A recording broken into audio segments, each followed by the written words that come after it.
មួយតម្លៃពិតនៃសៀវភៅសៀវភៅគឺជាសំឡេងដែលមានជីវិតសៀវភៅដែលពិតជានិច្ចគឺជាអង្កត់អូសតែប៉ុណ្ណោះសៀវភៅល្អគឺជាមិត្តល្អទាំងថ្ងៃនេះនិងថ្ងៃអនាគតសៀវភៅល្អគឺជាសៀវភៅដែលមានគោលបំណងច្បាស់លាស់ហើយអាចដឹកនាំយើងឲ្យឈានទៅសម្រេចបាននូវគោលដៅយ៉ាងពិតប្រាកដសៀវភៅគឺជាទ្វារសម្រាប់ចូលទៅមើលជីវិតនិងមើលធម្មជាតិគ្រប់យ៉ាងក្នុងលោកសៀវភៅដែលប្រាជ្ញាពីសេចក្តីពិតនៃជីវិតរមែងមិនមានផលប្រយោជន៍អ្វីឡើយការចេះជ្រើសរើសសៀវភៅដែលមានគុណប្រយោជន៍យកមកអានគឺជាការប្រយ័ត្នប្រយែងទាំងក្នុងទ្រព្យសម្បត្តិទាំងក្នុងពេលវេលាទាំងក្នុងជីវិតគឺជាការប្រយ័ត្នដ៏ខ្ពង់ខ្ពស់បំផុតចូលព្យាយាមអានសៀវភៅណាដែលមានគុណប្រយោជន៍ព្រោះអ្នកមិនអាចអានសៀវភៅឲ្យបានគ្រប់ទាំងអស់នោះទេក្នុងមួយជីវិតរបស់អ្នក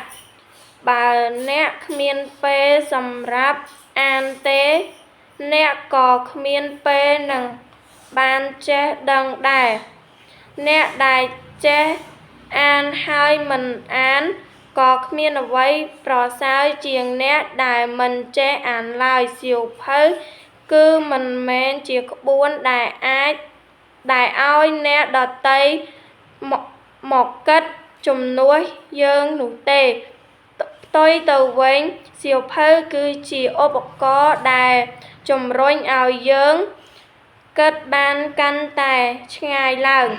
អ្នកដែលប្រាថ្នាញ៉ាំងជីវិតរបស់ខ្លួនឲ្យមានសេចក្តីរីកចម្រើនគប្បីអ្នកអានសៀវភៅជាប្រចាំអ្នកអានគឺជាអ្នករៀនហើយអ្នករៀនគឺជាអ្នកឈ្នះអ្នកមិនអាចគេចផុតពីការពិតដែលជាការអានគឺជាបញ្ហាសំខាន់សម្រាប់បង្កើតចំណេះដឹងនិងបទពិសោធន៍ដែលខ្លួនរបស់អ្នកនោះបានឡើយការអានឲ្យបានច្រើននិងមានគោលបំណងពិតប្រាកដក្នុងការអាននោះអ្នកនឹងអាចបង្កើតបានចំណេះដឹងថ្មីប្លែក